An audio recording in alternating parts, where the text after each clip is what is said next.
Admiral Juan Park stood at the viewing deck of the Terran Defense Station Olympus, gazing at the blue marble of Earth below. 50 years had passed since that fateful day when humanity learned its place in the galactic order, unwanted, feared, and contained. The memory remained sharp in her mind. She had been just a lieutenant then, part of Earth's military escort for the diplomatic delegation. The Grand Assembly Hall on Centauri Prime had been magnificent, a vast chamber with crystalline walls that shifted colors with the emotional tenor of the proceedings. Representatives from over 200 species filled the tiered seating, their murmurs creating a symphony of alien languages. Earth's Ambassador Han had spoken passionately, pleading humanity's case. "We have made mistakes," he admitted, "but we are learning. We ask for patience and guidance, not judgment." The Council Arbiter, a towering avian being named Kalex, had listened impassively before raising a taloned hand for silence. When he spoke, his translator rendered his clicks and whistles into flat, emotionless words. "The evidence has been reviewed. Humanity represents a unique threat to galactic stability. Your technological development rate exceeds safety parameters.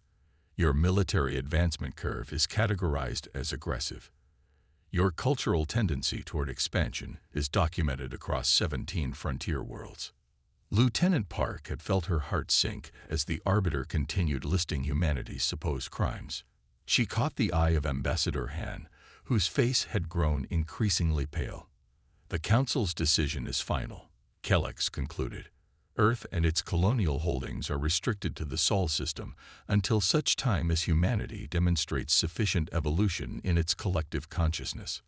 Sentinel platforms will be established at all major transit points. Any human vessel attempting to cross this boundary will be considered hostile and destroyed." The chamber had erupted in sound, some species chittering approval, others rumbling in disagreement. As security drones escorted the human delegation from the chamber, Lieutenant Park had locked eyes with a Proximan delegate who had lowered all four of his eyes in what she recognized as a gesture of shame. That night, aboard their transport ship, Ambassador Han had taken his own life. The note he left said simply, "I have failed our species. I am sorry." Now, Admiral Park touched the window, her weathered reflection superimposed over Earth. At 73, she had expected to retire by now. Instead, she commanded humanity's hidden strength, a fleet that no alien eye had ever seen. "Admiral," a voice called from behind her, "the President is asking for you." She turned to see her aide, Commander Junot, tablet in hand. "The weekly briefing isn't scheduled until tomorrow." "It's not the briefing, ma'am. There's been an incident at Sentinel Point 7. Park's spine stiffened. The Sentinels were the alien-built platforms that enforced humanity's containment, positioned at key points where ships might attempt to leave the solar system. "What kind of incident?" "One of our deep space probes detected unusual activity. The platform destroyed 3 ships before going dormant." "Council ships?" Park asked, already moving toward the command center. "No, ma'am. Unknown configuration. And the Sentinel didn't just disable them. It obliterated them. More aggressive than we've ever seen the platforms behave." In the command center, President Unja Choi's face filled the main screen. Her expression was grim. "Admiral, you've been briefed. Just the basics, Madam President. I've authorized a stealth drone to investigate. Initial readings suggest these weren't Council ships at all. Preliminary analysis indicates technology patterns inconsistent with known Council species." Park absorbed this. "New players, then, crossing into our space. That's the working theory. The Council has maintained its silence. 50 years without a single official communication. Either they don't know about this incursion, or they're choosing not to inform us. Or they can't," Park suggested. The implications hung in the air between them. President Choi nodded slowly. "How ready is Project Prometheus?" The question sent a chill through Park. Prometheus wasn't supposed to be more than a deterrent, a last resort option if the Council ever decided humanity was too dangerous to even be allowed their single solar system. The first wave of ships is combat ready. The second wave needs another 6 months for weapons integration. Show me, the president said simply. Park entered a command sequence, and the viewing wall shifted to display the massive underground hangar beneath the lunar surface. There, cradled in construction bays, rested humanity's secret fleet. 37 warships of varying sizes, from swift corvettes to the massive dreadnought that was Park's pride. The ships gleamed under the work lights, their hulls incorporating every technological advancement humans had developed during their isolation. Beautiful and terrible, the president murmured. What would the council think if they knew what we've built in our cage? That we've proven them right, Park answered honestly. A junior officer approached, offering a data tablet. Park scanned it quickly, her expression darkening. Madam President, the drone has transmitted more data. The destroyed ships match partial profiles we extracted from Council databases years ago. They belong to a species called the Shoradi. According to fragmented records, they were responsible for an extinction-level event against another civilization about 3,000 years ago. The Council supposedly defeated them and pushed them to the Galactic Rim. And now they're back, testing our boundaries, the president concluded. The question is, why here? Why now? Before Park could respond, alarms blared across the command center. A communications officer called out, "Incoming transmission, unknown source," directed specifically at Earth governmental channels. "Source?" Park demanded. It's coming from Proxima Centauri, Admiral." President Choi and Park exchanged startled looks. Proxima Centauri had been humanity's first extrasolar colony before the banishment forced a painful evacuation. "Put it through," the president ordered. The screen flickered, and a humanoid face appeared, a Proximan, his 4 eyes blinking in their characteristic pattern. He wore what appeared to be a military uniform, though it was torn and stained. "Earth Command, this is Governor Do-Hyun Kim of Proxima Colony. The Shoradi have bypassed Council defenses. Our system is under attack, as are 6 others. The Council fleet is scattered and failing. I know the terms of your banishment, but I beg you, if you have any means to help, now is the time. They will not stop at Council space. Remember your distant kin." The transmission cut abruptly, leaving silence in the command center. President Choi straightened her shoulders. "Admiral Park, how quickly can the Prometheus fleet be mobilized?" Park felt 50 years of waiting crystallize into a single moment of decision. 24 hours for the first wave. But, Madam President, leaving the solar system means breaking the Council's decree. It could mean war on 2 fronts. It could also mean finally earning our place among the stars, the president replied quietly. "Make the preparations, Admiral. Humanity's exile ends tomorrow." Governor Do-Hyun Kim watched the sky burn. From his office in the Colonial Administration Tower, the Proxima Centauri colony's once peaceful lavender sky now flashed with distant explosions. Council defense ships, hopelessly outmatched, fell one by one to the Shoradi vessels. Their burning hulks created new, brief constellations before fading to blackness. "Sir, we have 5 minutes before emergency power fails," said his aide, Jisoo, her face illuminated by the glow of her tablet. "Civilian shelters are at 92% capacity." Kim nodded, his gaze fixed on the battle above. He had served as governor of this colony for 15 years. Before that, he had been a cultural liaison officer, tasked with helping Proximans understand the human settlers who had once lived among them before the Council's banishment decree. Now, the colony was home to nearly 40,000 Proximans and a handful of other species permitted to live under Council rule. "The last Council cruiser just went dark," reported his security chief, Tae-Hyun. "We're on our own now." Kim closed his eyes briefly. "How many made it out?" 3 evacuation ships, maybe 1,800 people. Tae-Hyun's voice was flat. They all knew the math. Most of the colony would not escape. The Shoradi had appeared 3 weeks ago, their massive ships emerging from uncharted space beyond the Galactic Rim. The Council, which had maintained peace for over 5,000 years, had responded with diplomatic overtures. The Shirati answered with plasma fire. "The quantum communicator is ready," Jisoo said. "But sir, you understand that using it is a violation of—" "I know exactly what it is," Kim interrupted. He had kept the device hidden for decades, a relic from the human evacuation 50 years prior, a parting gift from a human scientist who had become his friend. Using it to contact Earth would violate at least 3 Council laws, punishable by exile or worse. Kim laughed bitterly. Exile hardly mattered when extinction loomed. The device was simple, a small cube with a retractable antenna. It operated on principles that the Council had banned throughout their territory, capable of sending instantaneous messages across vast distances without relying on the Council's monitored network. "The message must be brief," Taehyun warned. "The energy signature will be detected." Kim nodded. "Patch me through to Earth's emergency frequencies."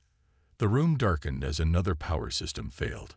Only emergency lighting remained, casting long shadows across the worn carpet of the governor's office. Through the windows, Kim could see fires spreading across the colony's central district.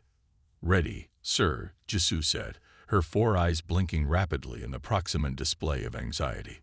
Kim took a deep breath. "Earth Command, this is Governor Do-Hyun Kim of Proxima Colony. The Shirati have bypassed Council defenses. Our system is under attack, as are 6 others. The Council fleet is scattered and failing. I know the terms of your banishment, but I beg you, if you have any means to help, now is the time. They will not stop at Council space. Remember your distant kin." He nodded to Jisoo, who terminated the transmission. "Message sent. Do you really think they'll come?" Taehyun asked. "After how the Council treated them." Kim shrugged.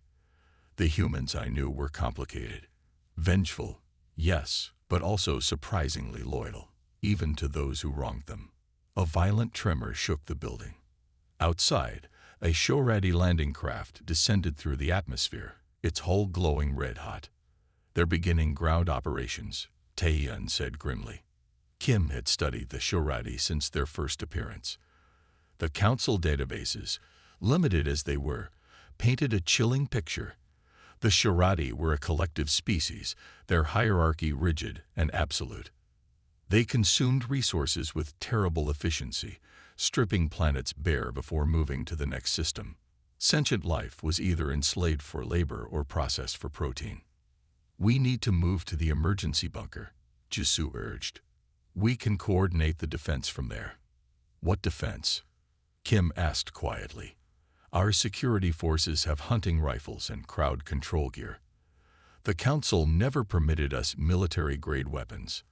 Another explosion rocked the building, closer this time. Alarms wailed as the emergency systems detected structural damage. "Sir, we need to go now," Taehyun insisted, drawing his sidearm. A simple projectile weapon that would be useless against Shirati battle armor. Kim gathered a few essential items: old paper maps of the colony's tunnel system, emergency access codes, and a faded photograph. The photo showed him, much younger, standing beside a human woman in a lab coat.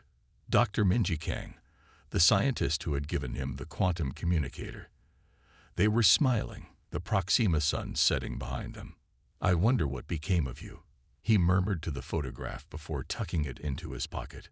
The 3 of them hurried through darkened corridors, emergency lights flashing at irregular intervals as power fluctuated. They could hear weapons fire from outside, the distinctive high-pitched whine of Shirati energy rifles. "Reports from perimeter stations," Jisoo said, checking her tablet. "The Shirati are rounding up civilians. They're separating them by species." Kim had feared as much. The Council had documented Shirati harvest protocols from their previous incursion thousands of years ago. Some species were considered more useful than others.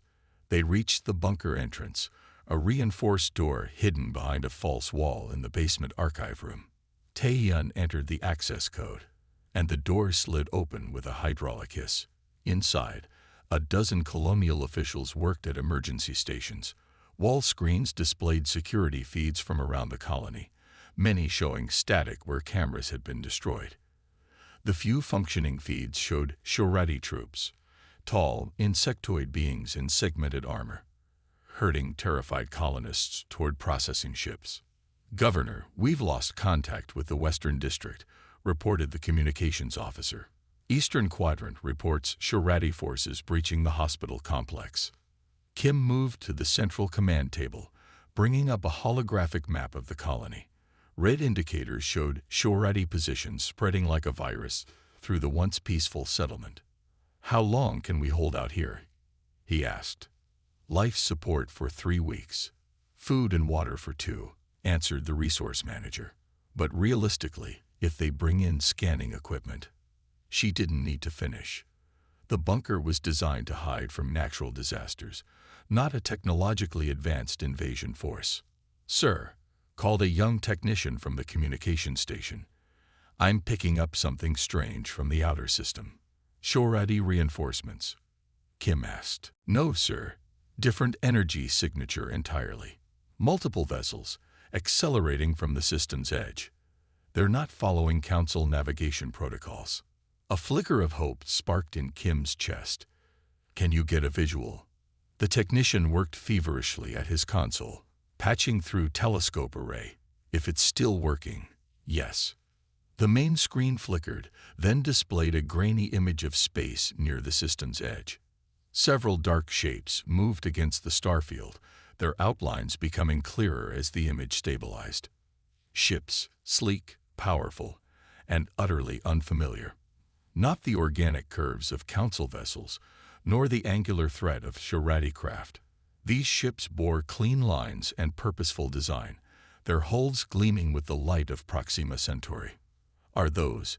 Jisoo began, her voice barely a whisper. "Human ships," Kim confirmed, a smile spreading across his face despite everything. They came.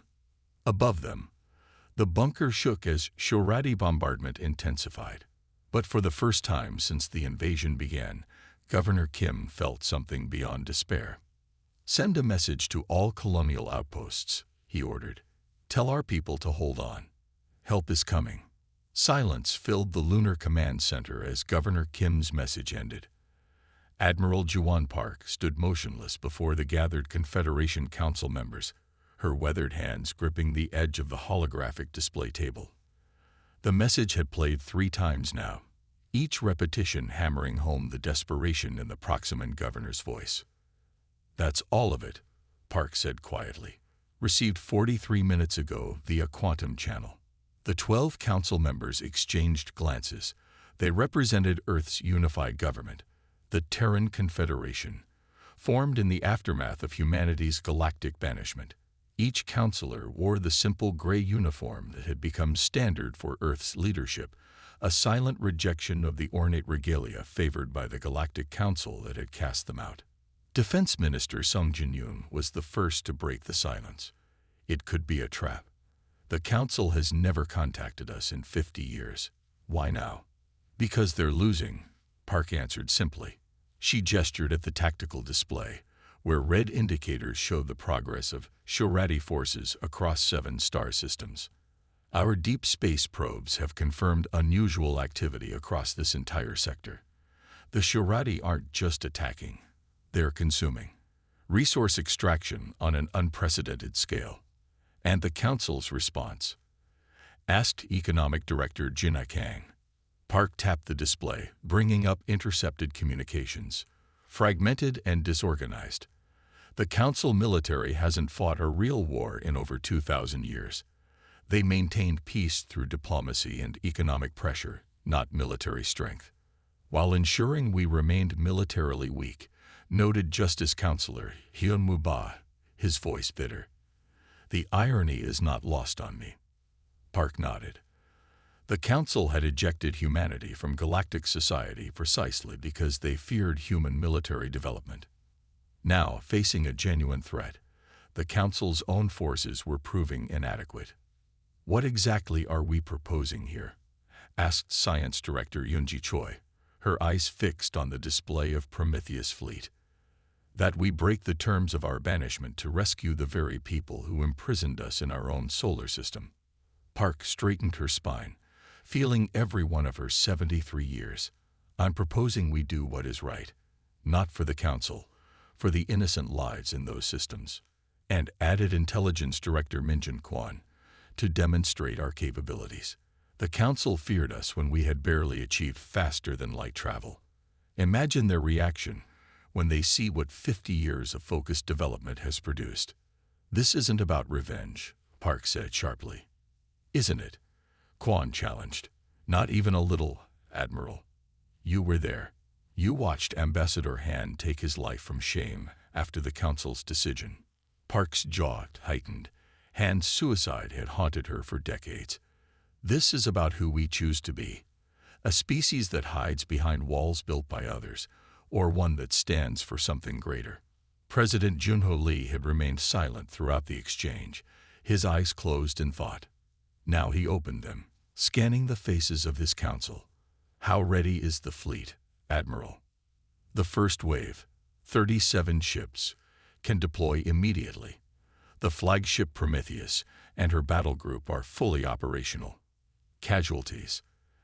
Asked Medical Director Soman Yoon. Park hesitated. Impossible to predict. We've never engaged in actual combat. Simulations suggest our technology is superior to known Council designs, but the Shorati are an unknown quantity. Let's be clear about what we're discussing, President Lee said, his voice steady. Breaking the quarantine means violating the single most important interstellar treaty Earth has ever signed. The Council could view this as an act of war. With respect, Mr. President, Park replied, they already declared war on us 50 years ago. They just called it banishment. The room fell silent again. Park knew what she was asking. The Prometheus fleet represented humanity's insurance policy, built in secret, hidden beneath the lunar surface, intended as a last resort if the Council ever decided to eliminate Earth entirely. Using it meant revealing humanity's hand. Tactical assessment, President Lee requested. Park activated a detailed battle projection. We would deploy through these 7 exit points, bypassing the Sentinel platforms using the stealth technology we've developed. Primary objective would be liberation of the Proxima Centauri colony, both for its strategic position and because Governor Kim directly requested our aid. Secondary objectives would include relief operations at these other 6 systems under attack. And if we encounter Council forces, asked Defense Minister Yoon. We avoid engagement if possible. This is about the Shorati threat, not settling old scores. President Lee rose from his seat, walking slowly around the table. He stopped at the large viewport that offered a stunning view of Earth hanging in the blackness of space. 50 years ago, they called us dangerous, he said quietly. Too aggressive, too militaristic. They saw our potential and feared it. What we do now will either confirm their fears or prove them wrong. He turned back to face the Council. I was a child when the banishment came. I remember the riots, the despair, the sense of abandonment. My father lost his position at the Mars Colony Administration. He never recovered from it. Lee paused, gathering his thoughts. But I also remember something Ambassador Han said before he died. He said, our worth as a species will not be judged by how we react when we are embraced, but by how we respond when we are rejected. The President returned to the table, resting his hands on its surface. We have built these ships not just because we feared what might come from the stars, but because we hoped someday to return to them. The question before us is simple. Do we use this power to protect those who once cast us aside? The Council members exchanged glances. Economic Director Kang spoke first. The resource expenditure would be enormous. We've spent decades building these ships, which serve no purpose if they never leave dock, countered Science Director Choi. The people should have a say, argued Justice Councilor Bai. There's no time for a public referendum, Defense Minister Yoon responded. By then, Proxima Centauri will be lost. President Lee raised a hand for silence. This is why we were elected, to make the hard choices when they must be made. He looked directly at Admiral Park. Your assessment, Admiral. Not as a military commander, but as someone who was there when they sent us home. Will this help or harm humanity's future? Park didn't hesitate. For 50 years, we've respected their boundaries, she said, her weathered face illuminated by the tactical displays. But those boundaries were meant to contain us, not protect them. The Shirati won't stop at Council space. Once they've consumed those systems, they'll come here. Better to fight them there, alongside potential allies, than to wait for them to reach Earth. The president nodded slowly. He straightened his shoulders and looked at each council member in turn. I call for a vote. Those in favor of deploying the Prometheus fleet to counter the Shirati threat. One by one, hands raised. 10 in favor. 2 against. The motion carries, President Lee announced. He turned to Admiral Park. We are not seeking redmission to their council. We are not seeking forgiveness. We are seeking to protect innocent lives, human and non-human alike. Launch the fleet. Park saluted sharply. Yes, Mr. President. As she turned to leave, Lee called after her. Admiral. She paused at the door. Remember who we are trying to be. The galaxy is watching. I understand, sir, she replied. The fleet will deploy in 6 hours. As the door closed behind her, Admiral Park allowed herself a moment of emotion. 50 years of preparation, of waiting, of building in silence. Now, humanity would return to the stars, not as supplicants, but as saviors. She quickened her pace toward the transport bay. There was much to do, and Proxima Centauri was waiting. Captain Minji Kang felt her heart race as the stars stabilized on the main view screen. The TCS Prometheus had just completed its faster-than-light jump to the Proxima Centauri system, leading humanity's return to the stars after 50 years of exile. Behind her ship, 70 warships of the Terran fleet emerged from hyperspace in perfect formation, their hulls gleaming under the light of the nearby star. Jump complete, Captain, reported Navigator Jihoon, his fingers dancing across the holographic controls. All ships accounted for. Stealth systems functioning at optimal levels.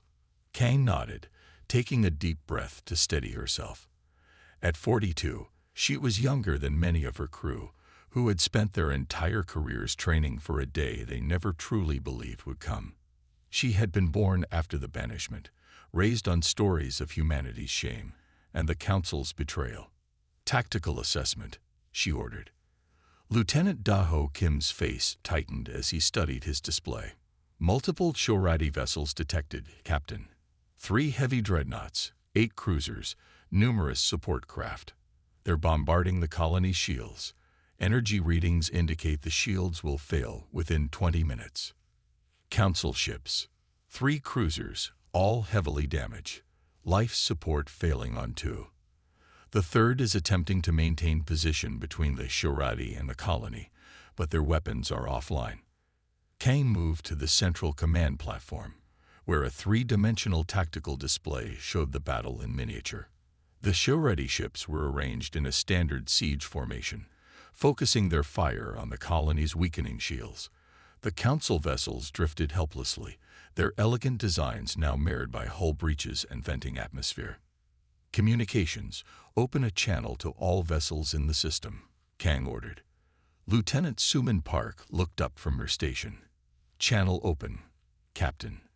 Kang straightened her uniform jacket, the dark blue of the Terran Confederation fleet, with the simple silver Earth emblem on her collar. 50 years of preparation had led to this moment.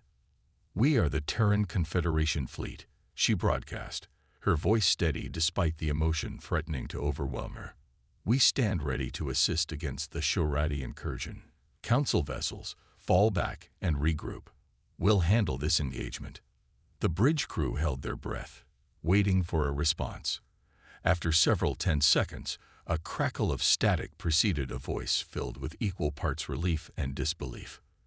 This is Commander Talax of the Council Defense Force. Humans, you violate your banishment during wartime. This will only worsen your... His transmission cut short as the tactical display showed a sudden shift in the Shorati fleet's position. The enemy vessels had abandoned their bombardment of the colony and were now turning to face the new arrivals. "They've spotted us," Lieutenant Kim reported. "Stealth systems compromised. Shorati vessels are powering weapons and moving to engage." Kang's training took over. Battle stations. Shields to full power. Weapons systems online. Transmit attack pattern alpha to all ships. Throughout the massive vessel, alarm klaxons sounded as the crew rushed to their combat positions. The Prometheus, named after the Titan who gave fire to humanity in ancient myth, was about to prove its worth in flame and fury. "The Shorati are hailing us," Lieutenant Park reported with surprise. "On screen," Kang ordered. The view screen shifted to show the interior of a Shorati command vessel. The beam that filled the screen made several officers gasp involuntarily. The Shorati commander resembled a praying mantis crossed with a spider, its segmented body supported by 6 limbs, while 4 upper appendages manipulated controls. Its head featured compound eyes that gleamed with an unsettling intelligence. "Unknown vessels," the Shorati's translator rendered in a mechanical voice. "This system is claimed for the hive. Depart or be harvested." Kang met the alien's gaze unflinchingly. "This system is under the protection of the Terran Confederation. Your forces will withdraw immediately or face the consequences." The Shorati's mandibles clicked rapidly. Laughter, perhaps. "Terrans, the quarantine species. Your presence violates council law. You have no authority here." "We have all the authority we need," Kang replied. "The authority of superior firepower." She made a cutting motion across her throat, and Lieutenant Park terminated the connection. "They're moving to attack formation," Kim warned. "Lead vessels charging primary weapons." Kang surveyed the tactical display once more. The Shorati outnumbered them, but the human ships represented 50 years of focused military development.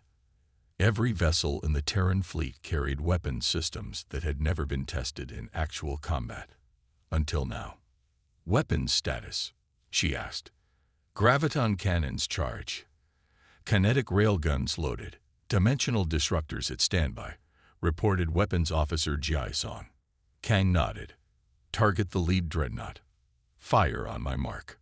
The bridge fell silent as targeting systems locked onto the massive Shorati vessel. It was easily twice the size of the Prometheus, its hull bristling with weapon emplacements. "Signal the fleet," Kang ordered. "Execute attack pattern alpha. Priority targets are the dreadnoughts. Cruiser squadrons are to focus on protecting the colony shields." Signal acknowledged. Communications reported. "Fleet standing by." Kang took one final moment to consider the magnitude of what was about to happen. After 50 years of isolation, humanity was not only returning to interstellar space, but doing so in the most dramatic way possible, by engaging in battle against an enemy that threatened the very council that had banished them. "Fire," she ordered. The Prometheus shuddered as its main weapons discharged. From the weapon mounts along its hull, streams of gravitationally accelerated particles shot toward the Shorati dreadnought, followed by salvos of hypervelocity projectiles. A heartbeat later, the dimensional disruptors activated, creating localized warps in space that stressed the enemy vessel's structural integrity. Around them, the rest of the human fleet opened fire in perfect synchronization. The void between the two fleets lit up with energy discharges, kinetic projectiles, and the strange, shimmering effect of the dimensional weapons. The lead Shorati dreadnought took the brunt of the Prometheus's attack. The graviton beams punched through its forward shields, creating a momentary weakness that the kinetic weapons exploited. The massive projectiles tore into the alien vessel's hull, sending fragments of armor spinning into space. When the dimensional disruptors activated, portions of the dreadnought seemed to stretch and compress in impossible ways before structural integrity failed completely. A series of explosions rippled along its length, culminating in a final detonation as its power core breached. "Direct hit," Kim reported, unable to keep the awe from his voice. "Lead dreadnought critically damaged. The Shoradi response was immediate and ferocious. Energy beams lanced out from their remaining ships, impacting the human fleet's shields. The Prometheus rocked as enemy fire struck its defenses. Shields holding at 87%, reported the defense officer. The Shoradi weapons are powerful but inefficient. Kang watched as her fleet executed the complex battle maneuver they had practiced countless times in simulation. Smaller corvettes darted between the larger Shoradi ships, their point defense systems disrupting enemy targeting. The human cruisers formed a protective screen around the damaged council vessels, extending shield coverage to the failing alien ships. "We're receiving a transmission from the colony," Lieutenant Park announced. "Put it through," Kang ordered, never taking her eyes off the tactical display. "This is Governor Do-Yeon Kim," came a voice filled with emotion. "I don't know who you are or how you got here, but on behalf of everyone on this colony, thank you." Kang allowed herself a small smile. "Governor, this is Captain Minji Kang of the Terran Confederation Fleet. Hold on a little longer. We'll clear the skies for you." As she spoke, another Shoradi vessel erupted in flames as concentrated fire from 3 human cruisers overwhelmed its defenses. The Shoradi formation was breaking apart, their coordinated attack dissolving into individual ships fighting for survival. "The remaining Shoradi vessels are retreating," Kim reported. "They're making for the system's edge. Pursue and harry, but do not follow beyond sensor range," Kang ordered. "This isn't over yet." On the damaged Council cruiser, Commander Talax watched in disbelief as the human fleet systematically dismantled the Shoradi force that had been on the verge of destroying his ships and the colony they had failed to protect. The elegant but fragile Council vessels had proven no match for the Shoradi's brutal efficiency. Yet these human ships, these vessels built by the species the Council had deemed too dangerous to join galactic society, were turning the tide with shocking ease. "Captain," he transmitted to the Prometheus, "this is Commander Talax. We thank you for your assistance." On the Prometheus's bridge, Captain Kang acknowledged the message with a nod. "You're welcome, Commander. Now let's see about getting your ships repaired and this colony secured. The war has just begun." Smoke drifted across the bridge of the Prometheus as damage control teams worked to repair systems damaged in the battle. Captain Minji Kang watched through the main viewport as her fleet surrounded the remaining Shoradi vessels. 3 enemy ships had been destroyed, 4 more critically damaged, and the rest were in retreat, their once fearsome formation now scattered. "Status report," Kang ordered, wiping soot from her console. "Shields at 42%, reported Lieutenant Daho Kim. Weapons systems functional but overheated. 2 crew injured, none critical." Kang nodded. The Prometheus had taken the brunt of the Shoradi counterattack, deliberately drawing fire to allow the smaller, faster ships to execute their precision strikes. The tactic had worked perfectly. The Shoradi, accustomed to opponents who fled or fought head-on, were unprepared for the human fleet's complex, coordinated assault patterns. "The colony?" she asked. "Shields holding," Lieutenant Suman Park answered from communications. "Governor Kim reports minimal casualties. The Council evacuation ships have resumed rescue operations." On the tactical display, Kang could see the remaining Council cruiser limping toward the colony, its elegant design now scared and broken. The other 2 Council vessels had been too damaged to save, their crews evacuated to human ships before their life support failed completely. "Open a channel to the Council commander," Kang ordered. The view screen flickered, showing the interior of the Council vessel. Commander Talax looked distinctly uncomfortable, his avian features rigid with what Kang recognized as suppressed emotion. Behind him, other Council officers stared at the human transmission with undisguised shock. "Commander Talax," Kang began formally, "the immediate threat has been contained. We'll remain to protect Proxima until reinforcements arrive. We have similar battle groups heading to 7 other systems under Shoradi attack."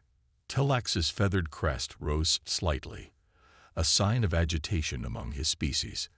"The Council did not request your intervention," he replied stiffly. This violation off. The view screen split suddenly, Admiral Juan Park's weathered face appearing alongside Talek's. From her command center on the lunar base, the Admiral had been monitoring the battle in real time. We didn't come for the Council, Park interrupted, her voice calm but firm. We came for the people you failed to protect. When this crisis is contained, humanity will return to Sol willingly, unless the Council is finally ready to discuss terms as equals rather than subjects. Talex's beak opened and closed several times before he found words. The Council will need to convene to discuss this development. They can discuss while we fight, Park replied. The Sharadi won't wait for a committee decision. The transmission ended, leaving the bridge in momentary silence. Kang turned to find her crew watching her, their expressions a mixture of pride and uncertainty. For 50 years, humanity had prepared for this moment, the return to the stars. But none of them had expected it would happen like this, as saviors rather than supplicants. Orders, Captain, asked her first officer, Commander Jioryu. Establish a defense perimeter around the colony, Kang replied. Deploy repair teams to assist the damaged Council ship, and send medical personnel to the surface. The colonists will need help. As her crew moved to execute her commands, Kang activated a private channel to Admiral Park. Was that wise, Admiral? Challenging the Council so directly. Park's lined face softened slightly. Captain Kang, your father was my navigation officer on the last diplomatic mission to Centauri Prime. Did he ever tell you what he saw there? Kang shook her head. Her father had rarely spoken of his time before the banishment. I saw a system that feared strength rather than respecting it, Park continued. The Council banished us not because we were dangerous, but because we refused to be weak. Today, we proved that strength, properly applied, can protect as well as threaten. The Council needs to understand that distinction. Kang nodded slowly. The Sharadi will return in greater numbers. Yes, Park agreed. This was just a scouting force. Our intelligence suggests they've been building their fleet for centuries beyond the galactic rim. The Council has grown complacent in its peace, forgetting that peace must sometimes be defended with force. A notification chimed on Kang's console. Admiral, we're receiving transmissions from the colony. They're requesting permission to send a delegation to the Prometheus. Granted, Park ordered. Show them exactly who humanity has become during our exile. 2 hours later, Kang stood in the Prometheus's main hangar as the colony shuttle docked. The damage from the battle had been temporarily repaired, the deck scrubbed clean, and an honor guard assembled. Despite the circumstances, this was still humanity's first official contact with non-Earth beings in half a century. The shuttle's door opened, and Governor Do-Hyun Kim emerged, followed by a small group of Proximan officials. The Proximans were humanoid but distinct, taller, with 4 eyes arranged in a diamond pattern, and skin that shifted slightly in color based on emotional state. Currently, all of them showed the deep blue of relief and gratitude. Captain Kang, Governor Kim said, bowing slightly in the human manner. On behalf of the Proxima colony, I offer our deepest thanks. Kang returned the gesture. Governor Kim, you took a great risk contacting Earth. The Council could consider it treason. Some risks are worth taking, Kim replied. His skin shifted to a green hue, determination. I spent my youth studying human culture before the banishment. My mentor was a human scientist who chose to stay behind when the evacuation was ordered. She taught me that sometimes rules must be broken to serve a greater good. Behind the governor, a view screen activated, showing Admiral Park from her command center. Governor Kim, she greeted. It's been a long time since humanity had friends among the stars. Kim's 4 eyes blinked in surprise. Admiral Park. The same Admiral Park who was present at the banishment. Park nodded. The same. I was much younger then. History remembers you, Kim said. Your name appears in our archives as one who spoke against the Council's decision. For all the good it did, Park replied, her voice tinged with old bitterness. "It did more good than you know," Kim said. "It showed some of us that not all humans accepted the Council's judgment. That memory helped me decide to send my message when the Shirati came." As they spoke, the tactical officer approached Kang. "Captain, long-range sensors are detecting multiple hyperspace signatures," he reported quietly. "More Shirati vessels, approaching from the galactic rim." Kang nodded, turning back to the governor and the admiral. "It seems our battle is just beginning. The Shirati are sending reinforcements." Admiral Park's expression hardened. "As expected, Captain, deploy the second wave of our fleet. It's time to show the galaxy exactly what humanity has become during our exile." "And the Council?" Kang asked. "They'll have to choose," Park replied. "Stand with us against the Shirati, or stand aside. Either way, humanity has returned to the stars, not as conquerors, not as supplicants, but as protectors." On the tactical display behind her, dozens of new indicators appeared as more human ships emerged from hyperspace throughout Council territory. At Rigel, at Tau Ceti, at Epsilon Eridani, and 4 other systems under Shirati attack. In each location, the pattern repeated: human vessels engaging the enemy, protecting colonies and settlements that had never expected help from the banished species. Park studied the display, a lifetime of preparation culminating in this moment. The banishment had taught humanity a crucial lesson. In a hostile universe, strength must be balanced with wisdom, and both must serve justice. The Council may have rejected humanity, but humanity had not abandoned the galaxy. "Captain Kang," she said finally, "you have your orders. Show them who we are." As the transmission ended, Captain Kang turned to her crew. Beyond the viewports, the stars waited, no longer distant points of light, but once again humanity's destination. Their return would change everything. The end.